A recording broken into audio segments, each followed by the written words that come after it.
Amigos, ¿qué tal? ¿Cómo están? Este es su programa de los 20 a los 50. Hoy tenemos un tema interesante que lo hemos tratado antes de alguna manera, pero hoy se va a manejar de diferente forma. Vamos a hablar acerca de los trasplantes de órganos, que es algo muy importante para saber en esta época, pero con una diferencia. Vamos a platicar con nuestro amigo Héctor, que él ya tuvo un trasplante y va a ser muy diferente hablar desde la experiencia que solamente de la invitación a hacer este tipo de situaciones, de poder, incluso en las licencias, ¿no? Puedes dejar dicho ya que puedes trasplantar un órgano o que lo puedes permitir. Vamos a ver cómo nos va ahorita con esta conversación con Héctor. ¿Qué pasa en una persona que tiene un trasplante? ¿Qué tuvo que sucederte antes para que llegaras a eso? Y tuviste dos, ¿no? Sí. ¿Cómo están, amigos? Bienvenido. Gracias.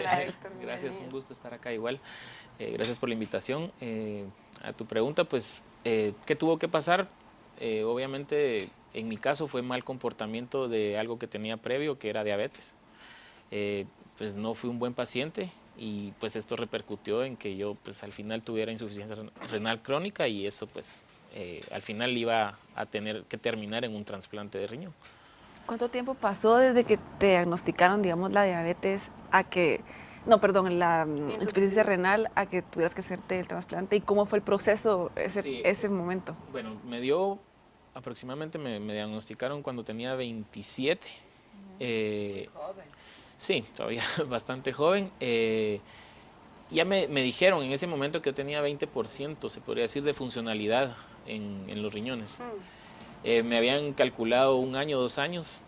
Sí lo medican a uno para ver cómo lo prolongan, obviamente también por el tiempo. No, era para ya llegar al trasplante. Para llegar al trasplante. Para llegar al trasplante. Me habías asustado. Lo que podías aguantar, digamos, sí, sin el trasplante. Obviamente, digámoslo así, si uno no logra el trasplante, sí tiene mucho riesgo ¿verdad? Sí, correcto. A tener ese tiempo de vida, pero era como que el tiempo que mis riñones al final iban a terminar, ¿verdad? De funcionar, o sea, ya no iban a funcionar para nada y pues obviamente la creatinina sube muchísimo, la retención de líquidos es diaria, sí, entonces al final es muy complicado también hacer el día a día uno, ¿verdad? ¿Y cómo te sentiste en ese momento que te dijeron eso? ¿Te asustaste y ya dijiste, bueno... sí no y no. Ya me voy a portar bien. Ya para aquí. Sí, no, y fue eso, o sea, precisamente ahí sí me apretaron muchísimo, porque al final era esa como que la consigna. Tenés que cuidarte al 100, te quitas no solo el azúcar, ahora ya no es sal, ¿verdad? Tomar agua pura siempre, comer solo cocida la comida, y era demasiado rígido y como ahí obviamente todavía era diabético, tenía inyecciones de insulina, prácticamente eran como 5 diarias, sí, y el chequeo continuo de la glucosa. Entonces, eso era, o sea, del dedo eran como unas 7 veces al día. O sea, qué bárbaro. Antes, después de cada comida, y si tenía algún bajón, chequearme. Entonces, ahí aprendí lo que debía haber hecho yo, se podría decir que 20 años antes. Para haberte evitado toda esta situación. Digamos, cuando surge el tema del trasplante, me imagino que empezaste a informarte de un montón de cuestiones que la mayoría hemos de ignorar del mundo que significan los trasplantes. Sí, más, bueno, en el del riñón, digamos, en ese no me quise informar tanto. La verdad que lo dejé mucho a Dios, pongámoslo así. Le dejé toda mi fe y a que Dios iba a lograr algo en mí, porque sí, el doctor me recomendó, si querés investigar, puedes ver esto, aquello, el otro. Yo no quise tanto y de verdad que ahí sí que la fe fue la que me llevó hasta donde llegué. Y luego, ya en el trasplante de páncreas, que fue el posterior, ya sí me informé más, llegué de alguna forma como que un poquito sabiendo qué podía pasar, qué no podía pasar, y eso era también un poquito más de tensión para uno mismo. Y Héctor, ¿te trasplantan un riñón y te dejan uno tuyo o te quitan los tuyos y te esa es la pregunta, todo el mundo me la hace siempre porque pues, es obvio, uno creerá ponen quitan, ¿verdad? Pero no es así, porque si me quitan sería otra cirugía. O sea, digamos, el riñón de uno está en una posición que es como lateral. A uno le tienen que buscar en dónde es lo adecuado en el cuerpo para que esté conectado y que pues tenga todas las funciones que uno espera del riñón, ¿verdad? Entonces, a mí en mi caso está aquí de este lado, abajo se podría decir del abdomen, por el lado derecho, conectado al uréter. Entonces, o sea que tienes tus 2 riñones. Yo tengo los 2 ahí que... Tienes 3 riñones. O sea que tenés 3 riñones. Supongamos, a mí me donó mi hermano, Mi hermano fue quien me dio a mí el riñón. Su cirugía es de acá para acá, sí, lateral, y la mía es abajo, digamos, o sea, abajo Porque del una es abdomen. para quitar y Una la es para otra quitar. para... ¿Cómo? Bueno, ya nos contaste que tu hermano fue el que te dio el riñón, pero para tu otro trasplante, ¿cómo entras tú entras a una lista, te ponen bajo algún número para que te den tu páncreas? ¿Cómo es el mecanismo El de procedimiento. necesitarlo hasta tenerlo? Eso fue bastante, bueno, me voy otra vez a lo de la fe porque creo que al final se me dieron las cosas, entre comillas, muy fáciles. Bueno, el doctor García Galón, que él fue el que como que me llevó por todo el camino de hacerme el trasplante de riñón y luego pues posteriormente buscar el de páncreas. Tenía un médico conocido de él que sabía que era especialista en trasplante de páncreas. Lo estuvimos buscando por cierto tiempo, no contestaba hasta que un día, estando en la clínica precisamente de él, mandó un correo y en ese mismo momento le contestó diciéndole que con todo gusto, él estaba haciendo un programa nuevo en Nueva York, en el Presbyterian Hospital. Y pues él me dijo, mientras más pronto mejor que venga él a ver si puede aplicar. O sea, obviamente me tenían que evaluar y diagnosticar. En ese momento pues yo tenía precisamente un pasaje para ir a ver a mi primo que estaba en Nueva York para marzo, digamos, eso fue, digamos, a finales del 2008. Entonces yo le dije, lo cambio cuando usted me diga, si puedes venirte en enero, venite en enero, de una vez lo miramos. Entonces cambié el boleto, me fui a Nueva York en enero, me acompañó mi hermana mayor y pues ahí él me diagnosticó y todo y me dijo, mira, hasta estás de suerte, el programa está hecho para que el 10% por lo menos de las personas trasplantadas sean extranjeras, no norteamericanas, no de Estados Unidos. Y me dijo, ahorita ya llevo como aproximadamente 12, 15 trasplantes, entrarías de primero, por decirlo de una forma, en esta lista. En esa lista. Ahora lo que toca es que te vayas a financiero. Y en Estados Unidos a uno le requieren pagar previo lo que tienen ellos estipulado como el costo de una cirugía o de un procedimiento, digamos. Entonces había que depositar antes el dinero, ¿ya? Y eran lo bueno. $125,000 lo que había que juntar. Entonces al final eso fue, como les digo, de poco a poco y de mucha fe. Yo creo que fue el único que dije, sí lo vamos a lograr. Y atrás mía mi mamá pues diciéndome, bueno, decime qué hacemos. Entonces yo, bueno, un concierto, los del Tambor de la Tribu que son amigos me dieron un concierto a beneficio sin cobrar ni un centavo. Vendimos pulseras que son estas, que solo le pusimos Donate Life, que es la institución que vela por los trasplantes en Estados Unidos. Vendimos como 6,000 entre todos. Qué bárbaro. Familia, amigos, mi familia política, y todo el mundo se movió, al final se logró.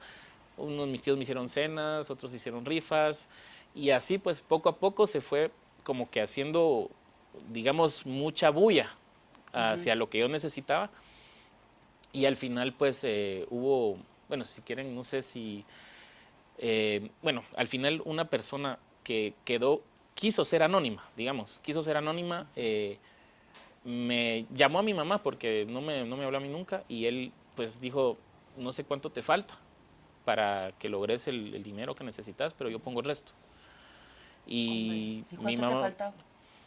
calculo yo que unos 70, más o menos. La mitad. Más o menos. No sé, la verdad que ahí como que todos iban poniendo, porque al final fue así, ¿verdad? Todos pusieron un poco, mis hermanos, mi mamá, lo que yo tenía, y al final pues esta persona fue el que terminó diciendo, aquí está, mientras antes puedan vayan, y así fue como se logró. Y en junio 2 del 2009 yo estaba en Nueva York para Ya esperar. para hacerte tu Qué bárbaro. procedimiento. Para esperar, porque igual ahí todavía está esa espera de que pues se logre tener a alguien que haya donado, pues, y que al final sea el órgano compatible para uno, ¿verdad? ¿Y te quedas esperando en Nueva York o regresas a Guatemala y te llaman, ya está? No, lo ideal es estar ahí por el tiempo, se podría decir, de vida. O sea, los obviamente el órganos. órgano en el momento que pues, ya sale del cuerpo de la persona que donó, tiene un tiempo, y mientras más pronto sea que uno esté ahí para que al final te lo pongan a ti, ¿verdad? O sea que podrías haber mejor. esperado mucho tiempo. O sea, Sí. el tiempo también fue un milagro, digamos, es una historia de... Sí, fue rapidísimo. secuencia de Como les digo, al milagros. final había mucha fe en todo esto y todo se fue dando y se fue dando muy rápido. O sea, al final, como les digo yo, al final creo que tuve Milagroso. mucha suerte. Tuve ¿Y mucha el suerte. tiempo de recuperación en ambos dos? Tal vez fue un poquito más en el de riñón. Creo que había mucho más cosas aquí que allá no. Vamos, aquí me dejaron un mes completo encerrado en un cuarto donde nadie podía entrar, solo entraba mi mamá. Todos los días lo desinfectaban y demás. La gente que me iba a visitar me miraba detrás de una ventana, digamos. Claro, para evitar Y allá cualquier al segundo día el infección. doctor me está diciendo, salí a caminar, no te pongas mascarilla. Mira. Es otra cosa. No sé, o sea, fue así como, mi mamá me exigió usar la mascarilla durante 2 semanas y cada vez que salía a la calle tenía que usar la mascarilla, pero el doctor me decía, ¿por qué venís con mascarilla? No es necesario. Yo le digo, Mi mamá me dijo. son riesgos, no queremos correr Somos riesgos, cosas de mi mamá. no queremos regresar, ¿va? Era Como lo cuando que la mamá queríamos. le pone el suéter al niño y la que Sí. tiene frío es ella, pero... No tenía que decir no Y digamos, nunca. ¿qué se siente? O sea, ¿cuál es la experiencia emocional que sea tu hermano? Porque realmente yo entiendo el punto de la fe, me parece una empatía, que tengo mucha empatía con ese tema, pero y me pongo en tus zapatos y en los de tu hermano y digo, ¿qué se sentirá recibir un regalo tal? Porque hay regalos que uno dice, ala, qué lindo, pero ese regalo, yo sé que era tu vida que dependía de eso, pero hasta cierto punto oigo lo que cuentas, ajá, y me dan ganas de decirle, no, o sea, no, por eso quiero preguntar, Mira, ¿qué al pasó final, por tu mente? Bueno, con mi hermano, no sé, pero yo creo que siempre hemos sido súper unidos. O sea, nos llevamos 2 años y pues en la casa éramos 2 mujeres, 2 hombres. Al final éramos los 2 hombres siempre, nosotros nuestras cosas y mis 2 hermanas casi siempre las de ellas. Entonces, yo tengo un lazo fuertísimo con él desde siempre. En el momento que surgió todo, yo puedo decir que me agarró la mano así y me dijo, no va a pasar nada que yo no esté a la par tuya haciéndolo y yo te voy a dar el órgano sí o sí. La compatibilidad la hicimos con todos. Mi papá ya había fallecido, pero mi mamá, mis 2 hermanas y él. Para bendición, pues él era el más compatible de todos. Entonces, como les digo, o sea, el protocolo para hacer el trasplante, nos dijeron, si lo hacen rapidísimo se van a tardar un mes. Nos tardamos 15 días. Qué O sea, bárbaro. él en realidad dijo, en el trabajo mismo, miren, yo tengo que hacer esto. Y si en el momento que tengan que decirme muchas gracias, yo me voy y no importa. O sea, yo estoy consciente de lo que estoy haciendo. Pero no voy a dejar a mi hermano, pues al final, Claro. como les digo, habían procedimientos donde era más duro lo que él tenía que hacer de lo que yo tenía que hacer en cuanto a exámenes y todo eso, porque obviamente el cuerpo de él tenía que estar perfecto para poder ser donador, ¿verdad? Sin duda es una historia Entonces, de milagros. sí, no, O es sea, un milagro. desde el inicio y Es un todo, milagro. es un milagro. Es un Amigos, volvemos con este tema tan fascinante que es el trasplante de órganos. ¿Cómo podemos hacerlo también nosotros en nuestro país? ¿Cómo podemos apoyar estas instituciones? Volvemos. Estamos de vuelta, amigos, su programa de los 20 a los 50 con este tema de trasplante de órganos, la importancia de saber acerca de ello y cómo podemos aportar en nuestra sociedad para ello. Con nuestro amigo Héctor Fión. Héctor, ¿en qué año más o menos en Guatemala empiezan a hacerse los trasplantes? Yo sé que es como por 1980 y tantos. Tú estabas muy chico. En el momento que a ti te 21, sucede esto, tú tratas con doctores aquí, García Galón, Sí. y te vas en el primero, Estados Unidos, o tienes aquí suficiente tratamiento anterior y... Digamos, en lo que respecta a trasplante de riñón, sí se puede decir que aquí se puede hacer completamente todo. Ok. Y tenemos médicos muy buenos, o sea, y equipo muy bueno para eso. Prácticamente donde yo me realicé el trasplante fue en el Hospital San Juan de Dios. Mira, Hospital General, como ¿verdad? que nadie se lo imaginaría y maravilloso. Y ellos prácticamente hacen 1 o 2 trasplantes cada semana. Si no estoy mal, bueno, en ese tiempo fue los miércoles, era el día que hacían los trasplantes. No sé ahora si es otro día, pero cuando yo me realicé el trasplante, pues eso era lo que sucedía, ¿verdad? O sea, cada miércoles había. O sea, hay lista de espera grande, pero yo creo que también sí se está haciendo mucha ejecución en Guatemala. Y como le repito, los doctores que están en Guatemala son muy ¿Y buenos. cómo se maneja el banco de donantes? ¿Cómo sabe uno dónde uno puede ir a ponerse a la orden o cómo sabe a uno a dónde acudir para saber que ahí están? Sí, es que aquí en este país, es complicado. lamentablemente, tiene que ser así, porque no hay una manera en la Un que ente tú que lo puedes, pueda en la que tú puedas centralizar decir todo, claro. que si Sí. sos donante o no sos donante. Yo Exacto. en una cosa muy tonta que es la tarjeta de identificación de los Estados Unidos, que es la tarjeta de identificación, ni siquiera es la licencia, Cabal. no es nada, te preguntan Ahí hasta abajo dice, ¿quieres ser donante? Claro. ¿Sí o no? Entonces tú pones sí o no, ¿verdad? Entonces, en tu identificación. Y en México, en la aquí licencia, no, pero por aquí ley no. ya. De Costa Rica. Aquí no hay dónde. Sí, o sea, al final creo que es de las cosas que uno, al haber pasado todo este tipo de experiencia, es el ideal, lo que uno quisiera que sucediera en Guatemala, que al final ya sea en el DPI o en la licencia, que es lo más práctico o lo más accesible, digamos, a alguien que tenga un accidente, pues pueda estar identificado como donador o pues obviamente si su voluntad es no, ¿verdad? Pero no sé, ahí ya tendríamos que entrar en tema de leyes, en tema de que sí, que no, cómo se podría lograr, ¿verdad? Porque no es tampoco solo decir, ¿saben qué? Porfa, pónganlo ya, qué bueno fuera. Pero digamos en tu experiencia con toda la gente porque imagino que toda la gente cercana a ti, que tal vez no estaba tan empapada del tema de la donación a raíz de lo que te pasó, pues como que se encendió esta lamparita diciendo, puchi, que está todo esto aquí, ¿qué puedo hacer? ¿Cómo crees tú que ahora la gente está mucho más dispuesta a donar órganos? ¿O cómo ha sido la respuesta que tú has percibido de la gente Yo creo cercana a ti? que tiene mucho que ver con eso, con que uno tenga cerca el tema o que le suceda a alguien cercano a uno. Respuesta de las personas que están alrededor, o sea, es decirles, si me ayudaron a mí, yo creo que ellos, al ver lo que yo viví, ¿verdad? Claro.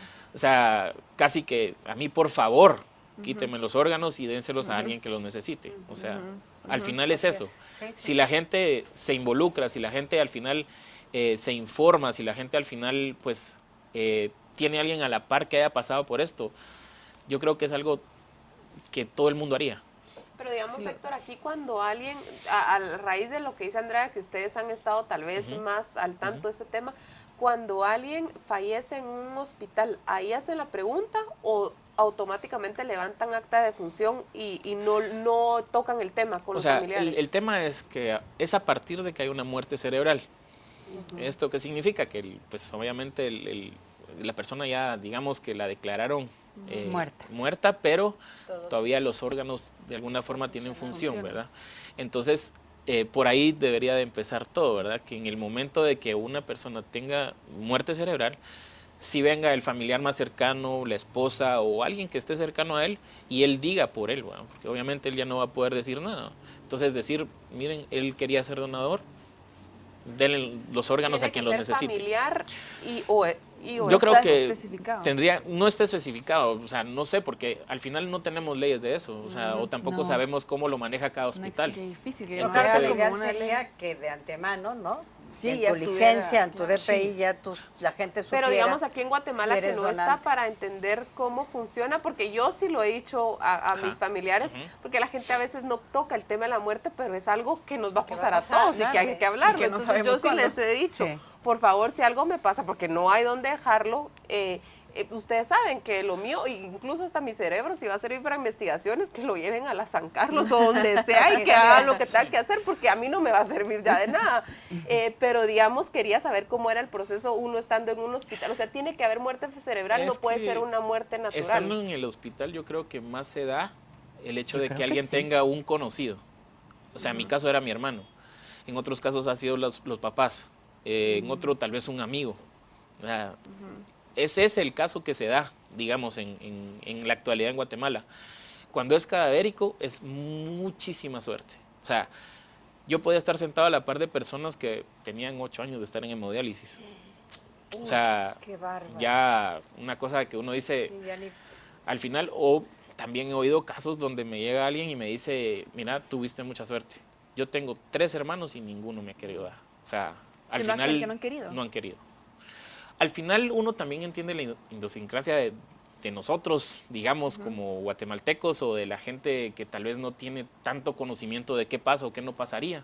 Entonces, todavía estamos a que hay muchísima gente en Guatemala que al final dirán, no, yo no quiero que toquen ese cuerpo porque lo van a hacer lata y no va a hacer que le duela, ¿va? Hasta eso pensarán. Pero no es así, o sea, de verdad que tenemos mucho que culturizarnos en ese sentido. Y aprender. Yo creo que sí, tienes razón en lo que estás diciendo. Hay mucho que aprender, pero sí hemos aumentado la gente que está dispuesta a donar Sin versus años anteriores. O sea, sí, bendito señor, sea el Señor, sí ha aumentado. Pero urge la ley. Pero sí, Eso es yo lo sé, urgen las claro. leyes, urge dónde lo puedes dejar tú escrito para que no importa qué, Ahí seas está. tú donadora.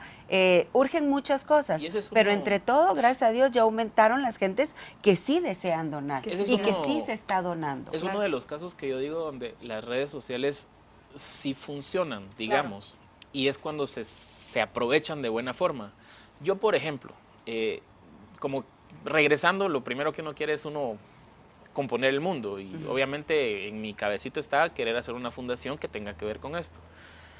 Más o menos agarrando la idea de lo que fue en Estados Unidos, que yo estuve de voluntario como mes y medio en Donate Life y ahí más o menos vi cómo era que ellos hacían todo el procedimiento, o sea, cómo era el círculo desde que necesita hasta que le llegó a él y cómo sigue haciendo el círculo para que no pare, ¿verdad?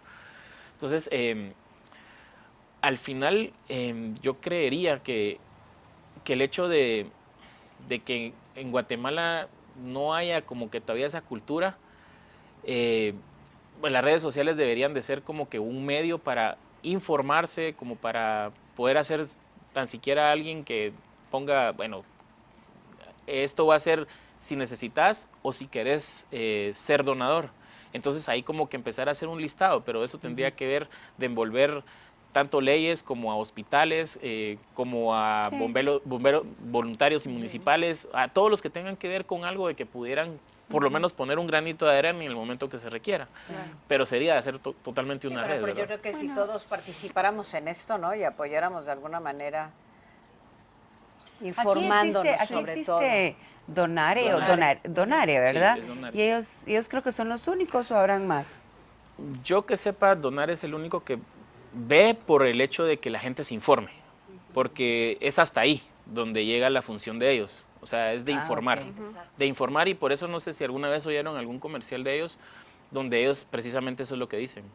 Dígale a su papá, a su mamá, a sus familiares, a su novia, a su esposa, que usted quiere ser donador, y cuando le pase algo, que donen ellos sus órganos. actúen. Y Héctor, Exacto. tú te has juntado con personas, ¿cómo se le llama? Porque todos estamos hablando de Trasplantados. donador. Ajá, trasplantados Sí, se son llama. trasplantados. ¿Te has juntado con personas trasplantadas aquí en Guatemala? Sí, en el caso de que pues obviamente uno va al IX, ahí estamos todos esperando a que nos den la medicina, pues. iba al San Juan a chequeo, pues estábamos esperando todos, entonces eso es más que todo como que la comunión que hay, que haya algo que se haga así como que Cada un cierto evento donde tiempo, ¿eh? llegamos todos los trasplantados, no. En lo personal mío, lo que he querido crear es una asociación de deportistas trasplantados. Ay, qué bonito. Entonces, porque es otra de las cosas que también aprendí allá, hay un mundial de deportistas trasplantados. Qué bonito. Mira, Héctor, yo te voy a hacer una pregunta que tal vez, ay, no sé, se sienta como media rara, pero es algo de lo que la gente habla a veces y yo tengo la curiosidad si te ha pasado a ti. El páncreas no es de un familiar tuyo, es de alguien que te lo donó. ¿Sentís tú algo ahí? No sé, o sea, podría ser como Es que la gente muy... dice que Claro, uno claro. que sienten las vibraciones y las cosas de la otra Podría- persona y podría hay como ser- algún clic. Sí, podría ser ¿Tú como sentís algo? muy, digamos, no sé si escéptico no creerlo. Y como, pues, o sea, uno de repente, no es que me sienta diferente, no es que me sienta raro, pero sí tal vez siento alguna tendencia porque algo más me guste o hago cosas diferentes que tal vez antes no lo hacía.